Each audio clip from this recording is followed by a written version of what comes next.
Welcome to the cinema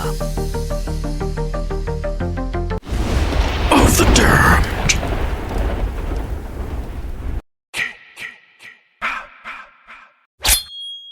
Welcome back to our Friday the 13th reviews, everybody. Today we're looking at Friday the 13th 5 and 6. Remember, we're basing these films off of plot, characters, scariness, kills, and Jason's design. So let's just jump into it. Friday the 13th 5, A New Beginning, is probably one of the more unique entries to the franchise. The plot revolves around a now adult Tommy Jarvis being sent to a family home with other troubled teens and youths. This plot is actually not too bad. Tommy's dealing with a lot of PTSD in his own darkness. I'd be willing to give the plot a relatively decent score, but there's an element that we're gonna have to address later, so I'm actually gonna put a pin in plot for now, but we'll come back to it. The characters are probably one of the biggest selling points to this film. They're all just really weird and wacky. Pretty much nobody feels normal throughout this film. The kids all have their own unique stuff going on, and nobody truly feels like a rehash, except maybe the oversexed couple. There's a couple of redneck characters that absolutely steal every scene that they're in. They're an absolute treasure. And holy shit, is that Spider from Return of the Living Dead? Man, 1985 was a great year for you, but not such a great year for your characters. So yeah, the characters in this, 9 out of 10. They're fun, they're memorable. I can't quite give it a 10 out of 10 due to a reason I'll address in the kills. Scariness, it's okay, like it's nothing to write home about, but there are some moments. Overall, they go back to the unseen killer approach until the end, but it doesn't have the tension that the previous films did. I'm giving it a 6, and I think that might be being generous. The kills in this are pretty standard Friday the 13th. There's a couple of standouts, like this drive-by one. There is this really random kill where this guy with an axe kills this chunky guy for no reason. It just happens. The kills also tend to go more quantity over quality. There's so many characters that are introduced just to die minutes later that have no connections to anything, and therefore you don't really care that they're dead beyond a human being is dead. And that's kind of what holds back the character parts too.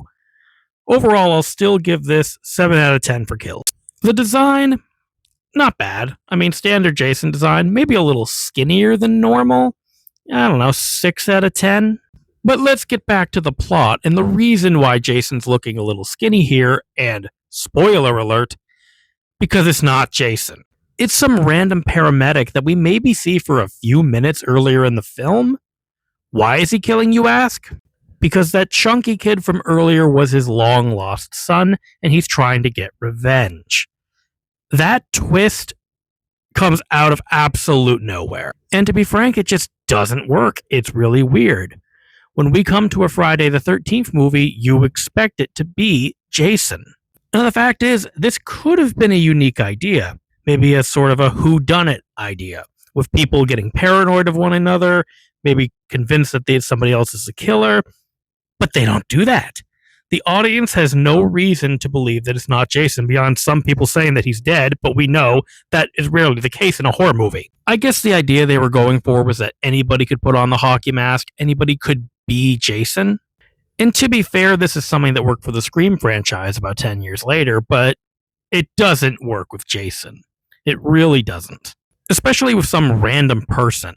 Now, if it was somebody like Tommy Jarvis, the film even sets this up in its final scene, and that could have been a cool twist. We were expecting that after the fourth one, but for reasons I'll get into momentarily, yeah, I can't include that. So overall, I'll give the plot a 6, which gives the movie a total score of 34 out of 50. Not the greatest Friday the 13th, but I would be lying if I said it wasn't one of the most fun. Now, Friday 6, Jason Lives. This is where things start to get a little interesting. The plot revolves around Tommy Jarvis again, who is now just a more disturbed, traumatic guy and not a serial killer. Hence, this is why I couldn't give the point to the previous movie for that. He's decided he's going to really finish Jason off. He digs up his grave and jams a metal rod into his chest. But then lightning strikes it, and it brings him back to life. And I don't just mean starting his heart, I mean reanimating his damn corpse. This is a huge moment for the franchise, as finally Jason is confirmed to be not just a man, but now a full-fledged member of the undead. This is also the exact moment where the franchise just said, you know what? We're going to do whatever we want, no matter how crazy it is. And buckle up, because it gets crazier. Now, I can completely understand some people having problems with this plot line, but for me, and especially as a classic monster fan, I love it. I absolutely love this little twist and the direction it goes. So yeah, Tommy then must try to warn people that don't really believe him, as he feels Jason will try to return to Camp Crystal Lake, which, oh my god, guys, it's now officially back open with actual kids staying there. This adds a whole other level of tension. And because of all of that, honestly, I'm giving that plot a 10 out of 10. The characters are more or less a bit of a mixed bag. The counselors are pretty forgettable and just feel like shadows of previous ones we've seen. The final girl does break this mold a little bit. She's sassy, she's fun, she's rebellious, she's the daughter of the chief that refuses to believe that Jason is back, and does everything she can to help Jarvis. She's actually a pretty great character while still not stealing the spotlight from Jarvis, as this is his movie. Overall, characters may be a mixed bag, but I'll give them a 7 out of 10. In terms of scariness, I do really appreciate the classic gothic look that some of the scenes have, especially the opening scene, which is my favorite of the franchise so far. There is a bit more jokiness to everything, but Jason is still an intimidating figure, and he does loom in the background quite a bit. Overall, it just feels like more of the same. 6 out of 10. The kills are amped up. We're talking limbs getting cut off, ripped off, 3 people dying from one slash. It was going over the top, and it knew it. It's spectacular. 9 out of 10 for kills. The design is overall round solid. It's a great build for him. I love the gray skin and the eyeball shots. Cool design. And his zombie design is absolutely killer. I love it. 9 out of 10 for design, giving the film an overall score of 41 out of 50. A solid entry and a great return to form. I'll see you guys soon for the next pair, and again, buckle up, because the crazy train has only just left the station.